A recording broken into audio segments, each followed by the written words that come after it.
ونصلي ونسلم على رسوله الكريم اما بعد فاعوذ بالله السميع العليم من الشيطان اللعين الرجيم بسم الله الرحمن الرحيم ربنا وابعث فيهم رسولا صدق الله العظيم۔ قابل صد احترام محترم المقام حضرت علامہ مولانا محمد اشرف صاحب زید مجدہ، قابل تکریم سامعین ذی وقار، ربیع الاول شریف کے عظمتوں والے مہینے میں جمعۃ المبارک کی ان پرنور گھڑیوں میں آمنہ کے لال کے ذکر خیر کے لیے ہم مسرور اور شاداں شاداں، فرحاں فرحاں، خوشی خوشی اپنی حاضری لگوانے کے لیے آئے بیٹھے ہیں۔ امتی کے لیے اس سے بڑھ کے سعادت کی، خوش بختی کی بات کیا ہو سکتی ہے کہ اس کے نبی کا تذکرہ ہو اور اس کا چہرہ گلاب کی طرح کھل اٹھے۔ میں آپ سب کی محبتوں کا، آپ سب کی عقیدتوں کا، آپ سب کے پیار کا شکریہ بھی ادا کرتا ہوں اور معترف بھی ہوں دل کی اتھاہ گہرائیوں سے۔ اور یہ رسمی بات نہیں ہے، میں رسماً نہیں کہہ رہا، یہ میں اپنے حب اور اپنے دل سے جو تعلق اور نسبت آپ کو اہل بیت سے اور اہل بیت کے نانا کی محبت آپ کے دلوں میں ہے اور جو تعلق آپ نبھاتے ہیں، میرا ایمان اور عقیدہ یہ ہے کہ عبادت جہاں کام نہیں آتی وہاں نسبتیں کام آتی ہیں۔ نسبتیں انسان کی عبادت کی بھی معراج کرا دیتی ہیں، نسبتیں انسان کو تحت ثری سے اٹھا کر عرش اولیٰ کی بلندیوں تک لے جاتی ہیں، جہاں کسی کا وہم و گمان بھی نہیں پہنچتا، انسان کو یہ نسبتیں وہاں تک لے جاتی ہیں۔ اس لیے جتنے بھی اولیاء کاملین ہیں، حضور داتا گنج بخش علی حجویری سے لے کے خواجہ معین الدین چشتی اجمیری تک، ان کی زندگیوں کا مطالعہ کر لیں، جس کو بھی ملا ہے نسبت کا صدقہ ملا۔ نسبت صدقہ آؤ آج ہم قرآن ذی شان کی زبانی بھی نسبت کی بات کریں گے، آمنہ کے لال کی بات، نبی الانبیاء کی بات آپ کے جد امجد کی زبان سے کریں گے، اور قرآن کے پاروں کی آیتوں کو دیکھیں وہ کیا بول رہی ہے۔ سورہ البقرہ ہے، قرآن ذی شان ہے، مالک ذی شان فرما رہا ہے، اس منظر کی منظر کشی، اس ٹائم اور اس وقت کا بیان۔ کس وقت کا بیان؟ جب آمنہ کے لال کی آمد کی دعا مانگی جا رہی ہے، اور یہ اللہ کے محبوب کی ولادت سے تقریباً 3500 سال،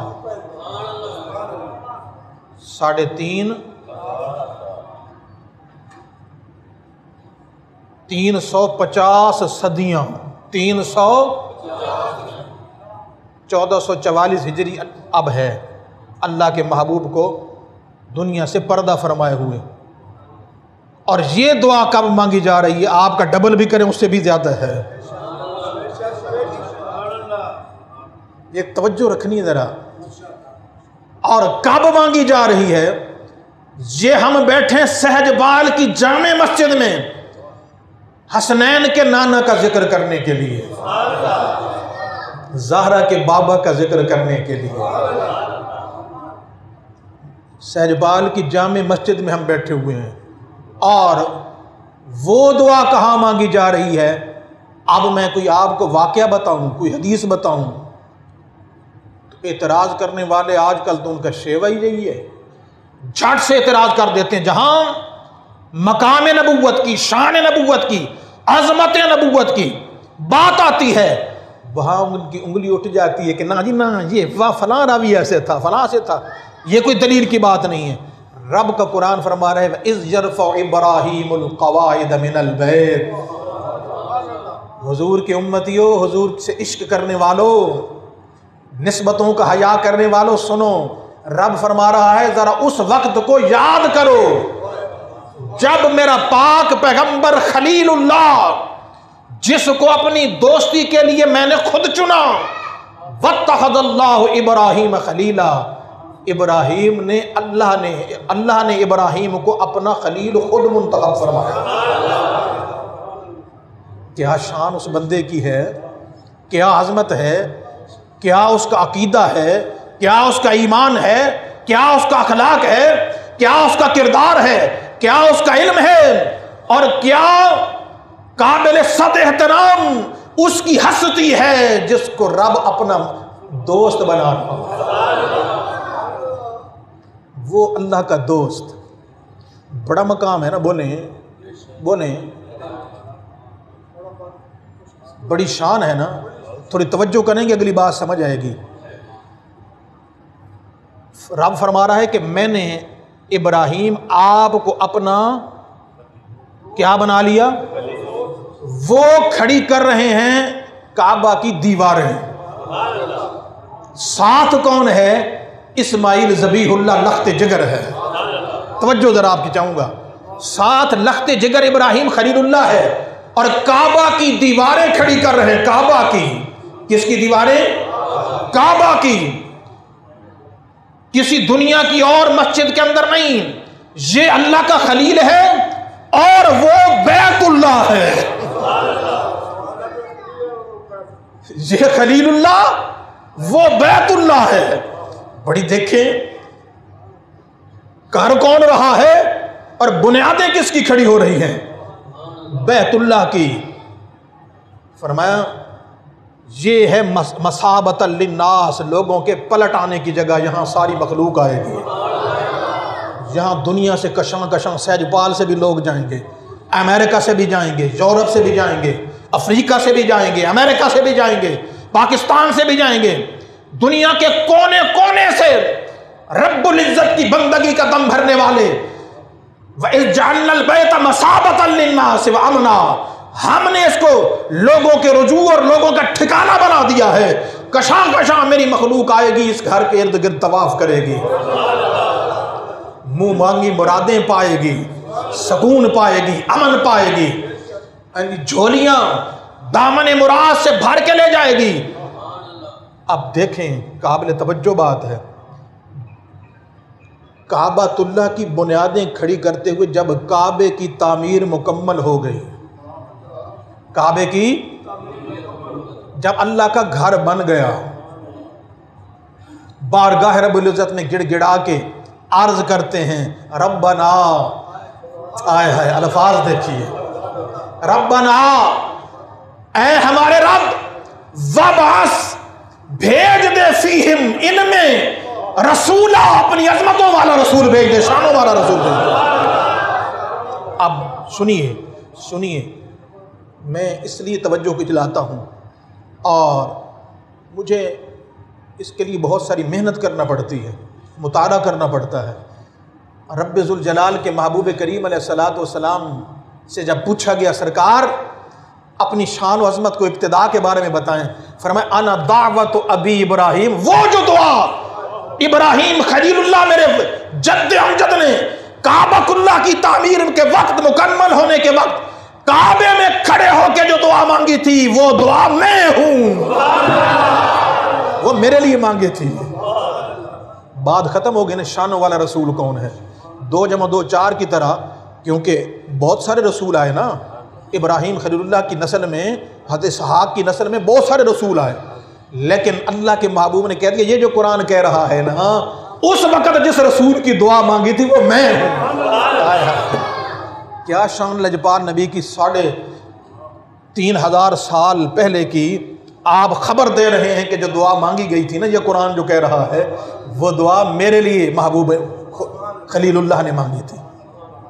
اب قابل توجہ نکتہ یہ ہے کہ بندہ محنت کرتا ہے، اپنے ہاتھوں سے گھر کی تعمیر کرتا ہے، اپنے ہاتھوں سے مدرسہ بناتا ہے، اپنے ہاتھوں سے خون پسینے کی کمائی اپنی جان خرچ کر کے، وہاں تو کوئی مددگار بھی نہیں ہے، صرف دو ہستیاں ہیں، ایک باپ ہے دوسرا بیٹا ہے، تیسرا کوئی شریک بھی بولیں۔ اب چاہیے تو یہ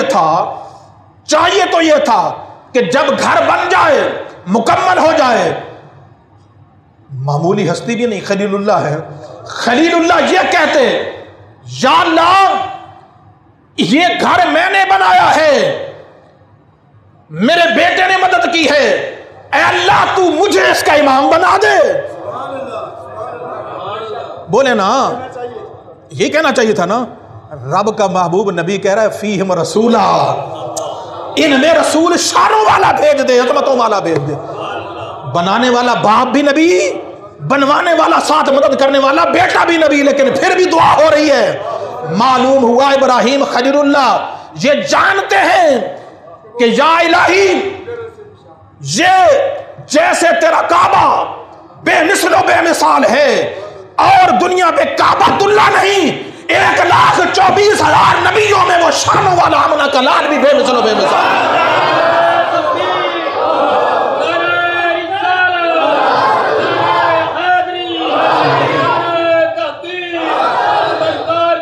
بے مثل و بے مثال گھر کے لیے یہ مثابۃ للناس ہے، یہ لوگوں کے پلٹنے کی جگہ ہے۔ ایسا نبی بھیج جو رحمت للعالمین ہو، ساری کائنات جس کے در کی طرف رجوع کرے، جس کے دامن رحمت میں پناہ لینے کے لیے آ جائے۔ اب میں مولانا اشرف صاحب میں ایک سوال پوچھتا ہوں، جس نبی کی دعا اور آمد کی بشارت کعبۃ اللہ میں ہاتھ اٹھا کے خلیل اللہ دے رہا ہے، سہج پال کی مسجد میں اس کی آمد کی محفل سے جانا بدعت ہو سکتا ہے؟ بولے نا، سہج پال کی مسجد میں خلاف قرآن ہو سکتا ہے؟ بولے نا ذرا بھائی، دلیل چاہیے، اس سے بڑھ کے کیا دلیل ہو سکتی ہے نا؟ اور بھائی تمہیں نظر نہیں آتا کعبۃ اللہ کمپلیٹ کرنے کے بعد ابراہیم خلیل اللہ کعبۃ اللہ میں جس کی آمد کی بشارتیں اور خوشخبریاں اور رب سے دعا مانگ رہا ہے، تم کہتے اسی کی میلاد کی مجلس مسجد میں منانا جائز ناجائز ہے؟ عقل ہوتی تو خدا سے نہ لڑائی لیتے، عقل ہوتی تو خدا سے نہ لڑائی لیتے، یہ گھٹائیں اسے منظور بڑھانا تیرا۔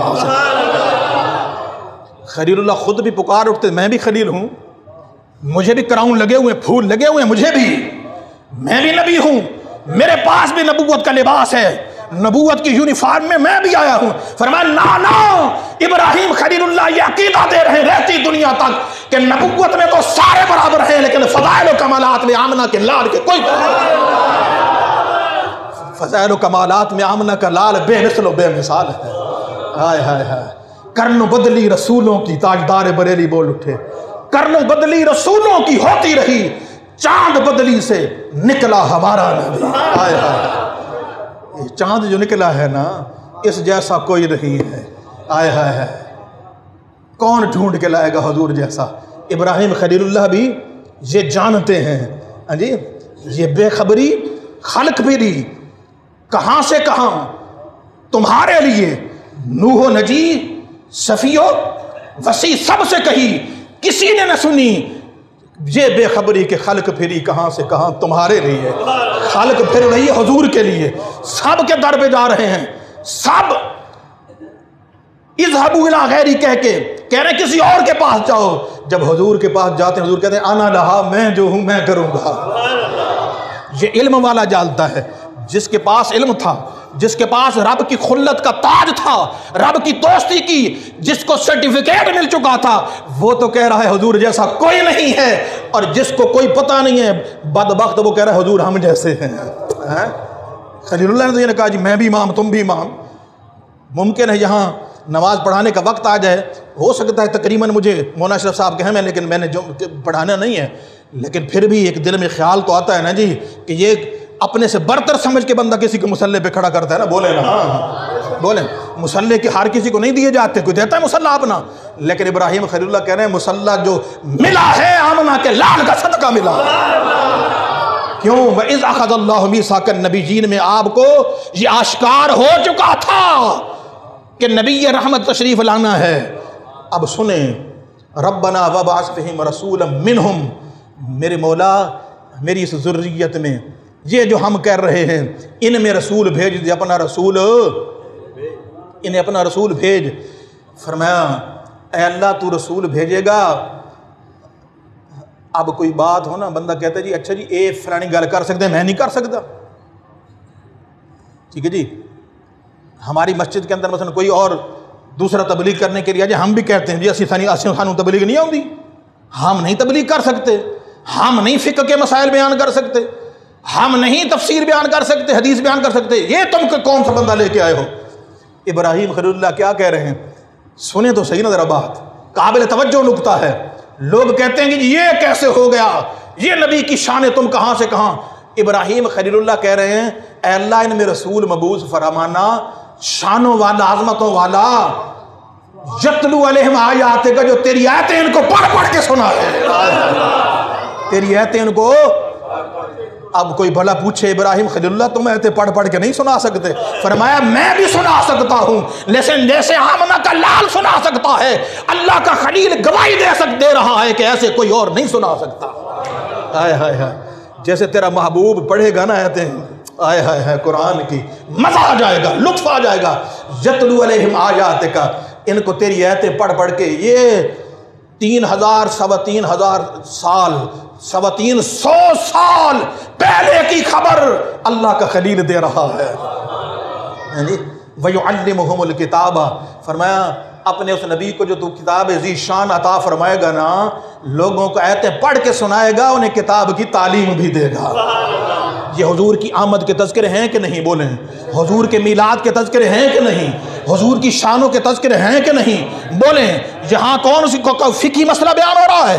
یہاں کوئی فرائض کی بات ہو رہی ہے؟ یہاں نماز، روزے اور حج کی بات ہو رہی ہے؟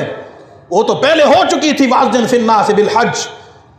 ابراہیم خلیل اللہ کو رب نے ذوالجلال نے فرمایا تو پکار لگانا تیرا کام ہے، حاجیوں کو اس گھر کی طرف بھیجنا ہمارا کام ہے۔ ابراہیم نے وہ پکار بھی لگائی، اب ابراہیم خلیل اللہ یہ پکار بھی لگا رہے ہیں۔ اور میں آپ کو بڑے پتے کی بات کہہ دوں، بہت سارے پتھروں پہ ابراہیم خلیل اللہ کے قدم آئے ہوں گے، یقیناً پتھریلا علاقہ ہے، پہاڑوں پہ چڑھے ہوں گے۔ علماء نے تفسیر کے اندر لکھا ہے کہ یہ جو پتھر ہے آج تک، جس کو قرآن کہہ رہا ہے وَاتَّخِذُوا مِن مَقَامِ إِبْرَاهِيمَ مُصَلًّى، جس پتھر پہ ابراہیم خلیل اللہ کھڑے ہوئے تھے، جہاں ان کے قدموں کے نشان ہیں، اس کو نماز کی جگہ بنا لو۔ اس کو، یہ نسبتوں کی میں بات کر رہا ہوں، نشان کس کے قدم کے ہیں؟ بولیں ابراہیم خلیل اللہ کے۔ اور آج تک وہ پتھر کعبۃ اللہ میں، مسجد حرام میں پڑا ہوا ہے۔ اور فقہی مسئلہ یہ ہے، بعض کے نزدیک یہ وجوب کا درجہ رکھتا ہے کہ وہیں پہ نفل نماز پڑھے، آگے ابراہیم خلیل اللہ کے قدموں کے نشان ہو، اور پھر وہاں جو طواف کی 2 رکعت واجب الطواف ہے وہاں پہ پڑھے، تاکہ عبادت خدا کی، بندگی خدا کی، تعظیم اللہ کے خلیل کی ہو جائے کہ کعبہ نے بنایا۔ اگر قدموں والا نشان آگے پڑا ہو، خیال آئے گا کہ نہیں آئے گا؟ بولو۔ یہ شرک ہوتا تو رب اٹھوا دیتا نا، تم اٹھوانے کی بات کرو، رب رکھوانے کی بات کرتا ہے۔ فرمایا وَاتَّخِذُوا مِن مَقَامِ إِبْرَاهِيمَ مُصَلًّى، اور فرمایا یہ قدم ابراہیم خلیل اللہ کے لیے نرم ہو کیوں گیا تھا؟ یہ کیوں ہوا تھا؟ پتھر سے بھی بدتر ہے وہ دل جو حضور کے ذکر سے نرم نہیں ہوتا، جس کو حضور کے ذکر کے اور میلاد کے لیے دلیل چاہیے۔ توف ہے تیری زندگی پہ، تجھے حضور کے ذکر کے لیے، حضور کے میلاد کے لیے، حضور کی ولادت کے تذکروں کے لیے دلیل چاہیے۔ یعنی اب سنو، مفسرین کرام نے لکھا کہ کتنے پتھروں پر قدم آئے، پتھر نرم نہیں پڑے۔ اس پتھر کے نرم پڑنے کی وجہ کیا تھی؟ کہ ابراہیم خلیل اللہ کے قدموں کے نشان اس کے اندر پیوست ہو گئے۔ فرمایا وجہ یہ تھی، جب نعرہ لگایا ربنا وبعث فیہم رسولا، سرکار کا نام سن کے پتھر بھی نرم ہو گیا، اس نے بھی کچھ نہیں۔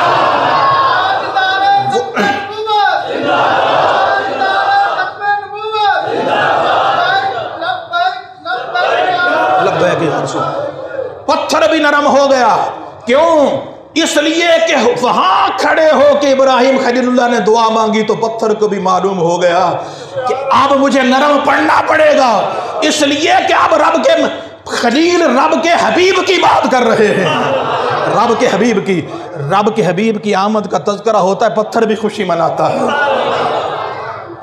پتھر اپنا سینہ چیر کے خوشی منا رہا ہے۔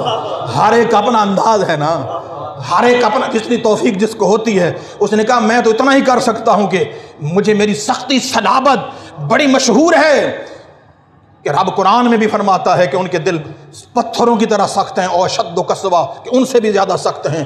فرمایا سختی، شدت اور پختگی کے اندر پتھر کی مثال دی جاتی ہے، لیکن جب آمنہ کے لال کی بات آتی ہے، حضور کی دعا کی بات آتی ہے، حضور کے میلاد کی بات آتی ہے، حضور کی شانوں کی بات آتی ہے، حضور کے تذکرے کی بات آتی ہے، پتھر کہتا ہے میں نے بھی اپنا دل نرم کر لیا۔ جہاں نرم نہیں کریں گے تو اور کس کے لیے کریں گے؟ فرمایا تاکہ انوکھی بات ہو جائے کہ جس طرح وہ نبی بے مثل و بے مثال ہے، اس کا ذکر بھی بے مثل و بے مثال ہے۔ جس طرح ذکر کرنے والا شان و عظمتوں والا ہے، سنیں، جس طرح ذکر کرنے والا، سنیں، جس طرح ذکر کرنے والا بے مثل و بے مثال نبی ہے، اللہ کا خلیل ہے، اللہ کا گھر بھی بے مثل و بے مثال ہے، پتھر نے جب حضور کی آمد کی خوشی کے اندر اپنے اندر نرمی پیدا کی، رب نے فرمایا اب تو بھی بے مثل و بے مثال ہے، اب میں بھی مصطفیٰ کا رب ہوں، اب قیامت تک تو کعبے میں پڑا رہے گا، بڑے بڑے لوگوں کی حکومتیں آئیں گی، تجھے ہٹا کوئی نہیں سکتا، تجھے ہٹا، جس پتھر کو کعبۃ اللہ سے کوئی نہیں ہٹا سکا، بولے نا ہٹا سکا ہے کوئی؟ آج بھی پڑا ہوا ہے نا، کتنی شان کتنی سج دھج کے ساتھ پڑا ہوا ہے۔ کیا خیال ہے جو امتی حضور کا غلام بن کے حضور کی خوشی منانے والا بن جائے، حضور سے پیار کرنے والا بن جائے، دنیا کی کون سی طاقت ہے جو اس کو راہ سے ہٹا سکے؟ کوئی ہٹا سکتا ہے؟ بولیں۔ فرمایا نہ کوئی نہیں ہٹا سکتا، اس لیے کہ حضور کا دیوانہ جو بن گیا، حضور کا خادم وہ جو بن گیا، حضور کی عظمتوں اور شانوں کو دل میں بسانے والا جو بن گیا۔ فرمایا وَيُعَلِّمُهُمُ الْكِتَابَ وَالْحِكْمَةَ، فرمایا میرا محبوب وہ شان عظمتیں لے کے آئے گا، تیری کتاب کی آیتیں بھی پڑھے گا، انہیں کتاب بھی سکھائے گا اور انہیں حکمت کے موتی بھی دے گا، انہیں حکمت کے موتیوں سے بھی، اور وَيُزَكِّيهِمْ، فرمایا ایک تو ہوتا ہے ظاہری طور پہ لوگوں کو تعلیم دینا، فرمایا یہ شان اللہ نے آمنہ کے لال کو بخشی ہے، فرمایا وہ ان کے دلوں کو بھی پاک اور صاف فرما دے گا، دلوں کو بھی۔ چونکہ وقت کی گنجائش نہیں، میں 5-7 منٹ اور لوں گا تاکہ 1:45 بجے آپ کی جو ہے نماز ٹائم کے اوپر ہو جائے۔ یہ کتاب میرے پاس ہے اور یہ لکھنے والے اس کے اشرف علی تھانوی صاحب ہیں، دیوبندیوں کے بہت بڑے مولوی ہیں، اور اس کے مضامین کے اندر، اس کے دیباچے میں، اس کے شروع میں، پریفیس کے اندر انہوں نے لکھا ہے کہ اس کتاب کا زیادہ مواد میں نے نواب صدیق دہلوی کی کتاب الشمامۃ العنبریہ سے لیا ہے۔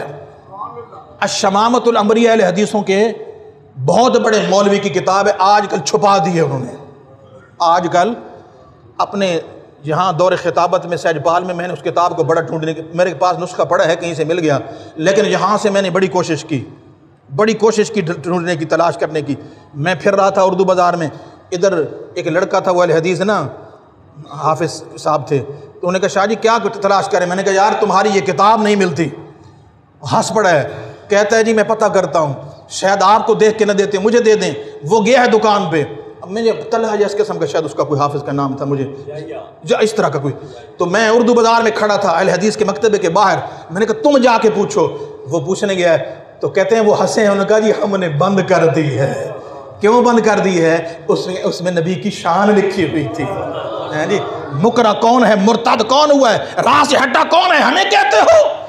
آج بھی اس کتاب کے اندر یہ ساری باتیں اس نے لکھی ہیں۔ اب سنو، جس کی آمد کے تذکرے، جس کی شانوں کی بات کعبۃ اللہ میں ہو رہی ہے، اللہ کے گھر میں ہو رہی ہے جی، اتنے 100 سال پہلے اس کے تذکرے ہو رہے ہیں، اور اگر 1400 سال بعد تذکرے ہوتے ہیں تو تمہیں تک کیا تکلیف ہوتی ہے؟ بولے نا رب ہے نا، اگر کوئی خلاف شریعت بات ہوتی تو رب کہتا ہو میرا کعبہ بنا کے یہ کیا تو نے شروع کر دیا ہے، تو میری وحدانیت کی بات کر، میں محتاج نہیں ہوں، میں اپنے کعبے کو ویسے بھی بسا سکتا ہوں، لیکن رب نے فرمایا کعبہ میرا ہوگا، امام میرا محبوب ہوگا، اس جیسا کوئی اور امام نہیں ہے، اس کی زینتوں کو بڑھانے والا میرا محبوب ہوگا۔ اب سنیے 2-4 واقعے میں آپ کو یعنی اس کتاب سے 2-4 واقعات آپ کے سامنے عرض کرتا ہوں، جتنا ٹائم ہوگا میں اتنی بات کرتا ہوں۔ یہ لکھتا ہے، ابھی دن کے وقت میں سن رہا تھا کہ وہ جی مشعل بردار جلوس نکالے جاتے ہیں، کمکمے لگائے جاتے ہیں، ہاں جی چراغاں کیا جاتا ہے، روشنی کی جاتی ہے، یہ بڑی غلط بات ہے جی۔ میں نے کہا تمہیں کوئی بات اچھی لگے گی نہیں، اچھی آؤ، یہ امام کستلانی نے، امام زرقانی نے، صاحب مواہب اللدنیہ نے، صاحب انوار المحمدیہ نے، جتنے بھی متقدمین ہیں آج سے کئی سو سال پہلے کے، انہوں نے یہ روایتیں ساری لکھی ہیں۔ کیا لکھی ہیں؟ انہوں نے لکھا ہے کہ جس وقت اللہ کے محبوب کریم علیہ السلام کی ولادت ہوئی، سرکار کی ولادت کا وقت قریب آیا، اس کتاب کے اندر بھی یہ لکھا ہوا ہے، فرمایا حضرت سیدہ طیبہ طاہرہ آمنہ رضی اللہ تعالی عنہا کیا ارشاد فرماتی ہیں؟ فرماتی ہیں خرج منی نور، مجھ سے نور نکلا۔ رب نے چراغاں کیے کہ بولے نہیں؟ چراغاں فرمایا کہ رب نے نہیں۔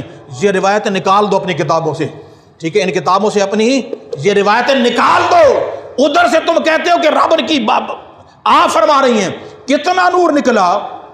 بولیں ہم لائٹ لگاتے ہیں 5 فٹ 10 فٹ تک اس کی روشنی جاتی ہے، 15-20 فٹ تک جاتی ہے، چلو کوئی تیز لائٹ ہوگی 100 فٹ تک چلی جائے گی۔ حضرت آمنہ کیا فرماتی ہیں؟ فرمایا تھا خرج منی نور، حضور کی ولادت مبارکہ کے ساتھ جب میرے بطن عطر سے میرا لخت جگر باہر آیا ہے، فرمایا اس وقت نور نکلا۔ کیا نکلا؟ فرمایا اضاء لہ ما بین المشرق والمغرب، مشرق و مغرب سارے چمک اٹھے۔ ہائے ہائے ہائے۔ مستدرک میں، مستدرک امام حاکم میں حضرت عباس رضی اللہ تعالیٰ عنہ کی روایت کہ جب غزوہ تبوک سے اللہ کے محبوب کریم علیہ السلام واپس آ رہے تھے تو سیدنا عباس رضی اللہ تعالیٰ عنہ حضور کی چچا جان ہیں، حضور کے اہل بیت ہیں، آپ کی خدمت میں حاضر ہوئے، عرض کرنے لگے یا رسول اللہ اجازت ہو تو کچھ کلام آپ کی نظر کروں۔ حضور کی نعتیں پڑھنے والوں، حضور کا ذکر کرنے، بہت لمبا قصیدہ ہے، بہت لمبا قصیدہ ہے، اس نے بھی لکھے اس کے الفاظ۔ فرمایا اللہ کے محبوب کریم علیہ السلام نے فرمایا اے میرے چچا جان بول اللہ تیرے منہ کو سلامت رکھے۔ معلوم ہوا جو حضور کی تعریف و توصیف کرتا ہے رب کے محبوب کی دعا ہے کہ رب تیرے منہ کو سلامت رکھے۔ یا رسول اللہ ہم بھی کرم کے طلبگار بن کے بیٹھے ہیں، یہ سننے والے بھی کرم کے طلبگار کے بن کے بیٹھے ہیں، جو تیرے ذکر پہ، تیرے محبوب کے ذکر پہ سبحان اللہ کی صدائیں بلند کر رہے ہیں، خوشیوں سے سن رہے ہیں اور کھلتے چہروں سے سن رہے ہیں، جیسے ان کو بہت بڑی خوشی مل گئی۔ یہ حضور نے فرمایا اللہ تعالیٰ اے میرے چچا تیرے چہرے کو، تیرے منہ کو سلامت رکھے۔ ہاں جی پڑھ ذرا سنا، اس میں یہ آتا ہے حضور کے سامنے، حضور کے سامنے بیان کر رہے ہیں۔ کیا بیان کر رہے ہیں؟ فرماتے ہیں انت لما ولدت، یا رسول اللہ جس وقت آپ کی ولادت ہوئی۔ یہ تذکرہ حضور کی ولادت کا ہے کہ نہیں؟ بولیں حضور کی آمد کا ہے کہ نہیں؟ حضور کی پیدائش کا تذکرہ ہے کہ نہیں؟ بولیں انت لما ولدت، جس وقت آپ پیدا ہوئے کیا ہو گیا؟ سنیو مبارک ہو تمہیں، حضور کی شان و عظمت کی خاطر، حضور کی تعظیم کی خاطر، حضور کی تکریم کی خاطر، اپنے گھروں کو سجانے والوں، جھنڈیاں لگانے والوں، برقی کمکمے لگانے والوں، چراغاں کرنے والوں، تم نے اپنی محبت کا اظہار کر دیا، یہ بھی ایک ذریعہ ہوتا ہے۔ لیکن اب عباس کیا فرما رہے ہیں؟ عباس کیا فرماتے ہیں؟ یا رسول اللہ جس وقت آپ کی ولادت ہوئی اشرقت الارض، زمین آپ کی ولادت کے نور سے چمک اٹھی۔ اب حضور یہ خلاف شریعت بات ہوتی تو فرما دیتے کہ نہیں کوئی زمین نہیں سی چمکی، جس طرح یہ کہتے ہیں، بولے نا، اور خود حدیث لکھ رہے ہیں، خود شعر لکھ رہے ہیں۔ فرمایا یا رسول اللہ اشرقت الارض، آپ کی ولادت کے نور سے زمین چمک اٹھی۔ اور اگلا جملہ سنیے، اگلا شعر سنیے، فرمایا وضاعت بنورک الافق، نہ صرف زمین چمک اٹھی، زمین تو زمین، آسمانوں کے کنارے بھی تیرے نور سے چمک اٹھے، آسمانوں کے کنارے بھی تیرے نور سے۔ اور فرمایا یا رسول اللہ ونحن فی ذالک الضیاء وفی سبل الرشاد نخترق، فرمایا یا رسول اللہ آج ہمیں جو کچھ بھی نصیب ہوا ہے، ایمان نصیب ہوا ہے، دین نصیب ہوا ہے، کلمہ نصیب ہوا ہے، قرآن نصیب ہوا ہے، آپ کے اسی نور کا صدقہ ہے کہ ہم ہدایت کی راہوں پہ چل رہے ہیں۔ حضور آپ کے نور کا صدقہ ہے کہ ہم اسی ہدایت کی راہوں پہ چل رہے ہیں۔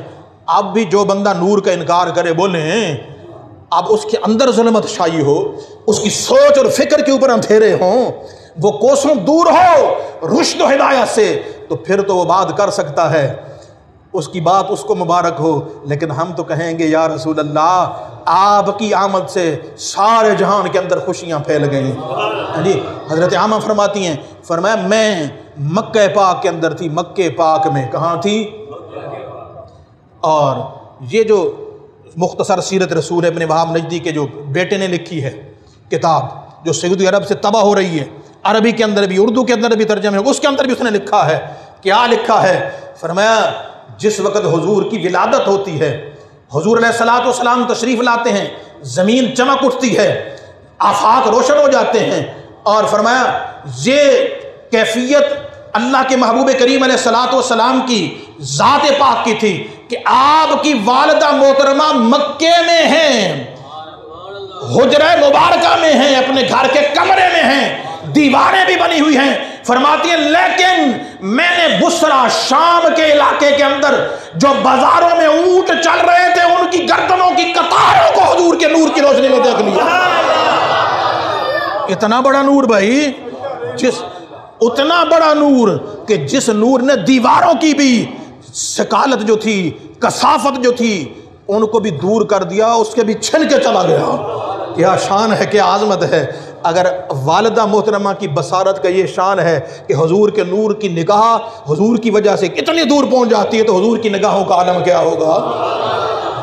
جو خود سراپا نور بن کے آئے ہیں، ان کی نگاہوں کا عالم کیا ہوگا۔ اس لیے پیغام اور میسج آپ کو یہ دینا چاہتا ہوں، کسی کی بات پر کان مت دھریں، اگر کان دھریں گے تو پھر شیطان، ساری دنیا خوشی منا رہی تھی، اور یہ متعدد روایات کے اندر آتا ہے کہ شیطان چیخ کے چلا کے رو رہا ہے۔ فرمایا 3 دفعہ شیطان چیخ کے چلا کے رویا ہے، ایک جب اس کو جنتوں سے نکالا گیا، اور دوسری مرتبہ اس نے بڑی چیخ اور بڑی افسردگی کا اظہار کیا تھا جب حضور کی ولادت ہوئی تھی، حضور کی ولادت۔ اس لیے شیطانی گروہ کی طرف نہیں جانا، یہ 2 + 2 4 کی طرح بات روشن ہو گئی، سارے خوشیاں منا رہے ہیں۔ فرماتے ہیں یہ تو حضور کی ذات ہے۔ فرمایا حضرت عبد المطلب خود فرماتے ہیں کہ کعبۃ اللہ کے اندر سوتے ہیں، سرما لگا ہوا ہے، خوشبوئیں جسم سے آ رہی ہیں، دادا جان کی یہ حالت ہے۔ انہوں نے کہا یہ کیا حالت ہوگی؟ فرمایا یہ اس نور کا صدقہ ہے جو تمہاری پشت کے اندر تشریف ہے۔ بتانے والوں نے بشارتیں دیں، انہوں نے کہا یہ اس نور کا صدقہ ہے جو آپ کی پشت کے اندر۔ اور صاحب انوار المحمدیہ علامہ یوسف بن اسماعیل نبہانی رحمۃ اللہ علیہ مصر کے اعلیٰ حضرت کے ہم عصر گزرے ہیں، بہت بڑے عالم، بہت بڑے چوٹی کے عالم مصر کے، وہ اپنی کتاب کے اندر لکھتے ہیں کہ جب ابرہہ کا لشکر آیا کعبۃ اللہ کو گرانے کے لیے، سورہ فیل کے اندر جس کا تذکرہ آیا، تو ابرہہ کے اونٹ کے جو لشکری تھے نا، حضرت عبد المطلب کے اونٹ پکڑ کے لے گئے۔ لوگوں نے حضرت عبد المطلب کو بتایا، وہ حضرت عبد المطلب اپنی قوم کے چند افراد کو لے کے جبل سبیر پہ چڑھے، پہاڑ مکہ کا، وہاں چڑھے تو ان کی پیشانی سے ایک نور چمکا۔ کیا چمکا؟ نور روشن ہوا۔ یہ آپ سیرت کی کتابیں پڑھ کے تو دیکھیں، نور چمکا ہے۔ فرماتے ہیں آؤ واپس آ جاؤ، ابرہ والے ہمارے کعبے کا کچھ بھی نہیں بگاڑ سکتے۔ کیوں؟ فرماتے ہیں جو نور چمکا ہے مجھے بشارت دے گیا ہے کہ کچھ نہیں ہوگا، کچھ نہیں ہوگا۔ اب سارے آرام سے آپ نے فرمایا گھروں سے نکل جاؤ، ٹھیک ہے، ان کو اللہ پکڑے گا، پہاڑوں پہ چڑھ جاؤ، نکل جاؤ، دیکھیں اس کے ساتھ کیا حشر ہوتا ہے۔ انہوں نے کہا جی حضور آپ کے اونٹ بھی پکڑ کے لے گئے۔ آپ نے فرمایا اچھا میں اپنے اونٹ چھڑوانے کے لیے جاتا ہوں۔ اونٹ چھڑوانے کے لیے گئے، اونٹ، اب وہ بہت بڑا بادشاہ تھا، ٹھیک ہے جی، اور ہاتھیوں کے بڑے لشکر اس کے پاس تھے۔ اب یہ اونٹ چھڑوانے کے لیے گئے ہیں۔ فرماتے ہیں کہ جس وقت اس بادشاہ کے سامنے آپ حاضر ہوئے ہیں، بے اختیار آپ کے چہرے مبارک کو دیکھ کے اپنی جگہ سے کھڑا ہو گیا۔ بادشاہ کسی کے لیے کھڑے نہیں ہوا کرتے، لیکن یہ حضور کے نور کا صدقہ تھا، حضور کے نور کا صدقہ تھا، حضور کی نسبتوں کا صدقہ تھا، حضور کے کمالات کا صدقہ تھا۔ فرمایا اپنی جگہ سے کھڑے ہو گیا اور کہا اے سردار قریش بیٹھو بیٹھو، اپنے ساتھ بٹھایا، کیسے آئے ہو؟ آپ نے اپنا مدعا بیان کیا تو کہنے لگا میں تو سمجھا تھا آپ اس لیے آئے ہوں گے کہ کعبۃ اللہ کو نہ گرایا جائے، آپ تو بڑی معمولی بات میرے سامنے کر دی۔ اس نے کہا جی اونٹوں کا مالک میں ہوں، مجھے اپنے اونٹ چاہیے، اس گھر کا مالک وہ رب ہے، وہ اپنے آپ تجھے دیکھ لے گا کیسے بچانا ہے، وہ تجھے دیکھ لے گا۔ یہ حضور کی شانوں کی بات ہو رہی کہ نہیں ہو رہی، حضور کی عظمتوں کی؟ اب سنیں اگلی بات، میں اس پہ گفتگو ختم کرتا ہوں، اگلی بات سنیں۔ وہ کہتے ہیں جی ابرہہ کے لشکر میں ایک بہت بڑا قوی الجثہ ہاتھی تھا، اس ہاتھی کا مقابلہ کوئی اور ہاتھی نہ کر سکتے تھے، سارے ہاتھی اپنی سونڈ جھکا کے ابرہہ کو سجدہ کیا کرتے تھے، لیکن اس محمود نامی ہاتھی نے کبھی بھی سکھلانے کے باوجود ابرہہ کو سجدہ نہیں کیا تھا۔ جیسے اس نے کہا یہاں سے ہاتھیوں کی قطار، جس طرح نا وہ آج کل پریڈ کرتے ہیں، ٹھیک ہے، گارڈ آف آنر پیش کرتے ہیں، اپنا روب دبدبا کہ ہماری فوج ہے، اس نے کہا یہاں سے قطار ہاتھیوں کی گزارو تاکہ یہ عبد المطلب دیکھے میرے پاس کتنا لشکر ہے۔ سارے ہاتھی گزرتے گئے، وہ جب ہاتھی حضور علیہ السلام کے دادا کے سامنے آیا تو بلا اختیار سجدے میں گر گیا۔ جانور حضور کی دادا کی آمد کی خوشی منا رہے ہیں، ہے نا، بولو۔ اور علامہ، یہ میں اپنی طرف سے بات نہیں کر رہا، میں ذمہ داری سے بات کر رہا ہوں، ریکارڈ بھی ہو رہی ہے۔ علامہ یوسف بن اسماعیل نبہانی کہتے ہیں اللہ نے اس ہاتھی کو قوت گویائی بخشی اور اس نے کہا سلام ایھا العبد المطلب، سلام علی النور الذی فی ظہرک، اے عبد المطلب میں تجھے سجدہ اس لیے ہو رہا ہوں کہ تیری پیشانی میں جو نور تیری پیٹھ میں چمک رہا ہے اس نور کو سلام دینے کے لیے۔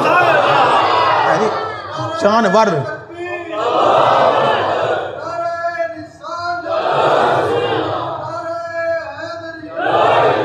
جانور حضور کی ولادت کی خوشیاں منا رہے ہیں، سلامیاں پیش کر رہے ہیں۔ اس لیے آؤ بہترین طریقہ یہ ہے کہ شریعت کے دائروں کے اندر رہ کے خوشی بھی منائیں اور حضور کی تاجدار کائنات کے سیرت و کردار کو بھی اپنانے کی کوشش کریں۔ جو تعلیمات آپ نے ارشاد فرمائی ہیں، کیا اچھا ہوگا ہمارے اہل سنت کے اوپر یہ الزامات لگتے ہیں جی کہ یہ دھوم دھڑکا کر کے جی چلے جاتے ہیں، نہیں، ایسی بات نہیں ہونی چاہیے۔ سہج پال والے بہت اچھے لوگ ہیں، آپ سب کو حضور تاجدار کائنات کی سیرت و کردار اپنانے کی دعوت دیتا ہوں۔ آ جاؤ اپنی نسلوں کو لے آؤ۔ آج کیا ہو رہا ہے؟ بے راہ روی ہے، ہماری نوجوان نسل جا رہی ہے۔ اللہ کی عزت کی قسم ان کو قربت دیں، ان سے پیار کریں، ان سے محبت کریں اور نبی رحمت کی محبتوں کا عشق کا پیغام دیں۔ جب آپ حضور کے عشق اور محبت کا پیغام ان کو دیں گے تو انشاءاللہ ان کے سیرت و کردار میں نمایاں تبدیلی آئے گی، اور پھر جب حضور کی محبت اور چاہت میں ڈوب کے وہ رب کی بارگاہ کی حاضری دیں گی تو انشاءاللہ قبولیت ہو جائے گی۔ عشق سرکار کی ایک شمع جلا لو دل میں، بعد مرنے کے لحد میں بھی اجالا ہوگا، اور لذت عشق نبی دل میں بسائے رکھنا، یہ خزانہ ہے لٹیروں سے بچائے رکھنا۔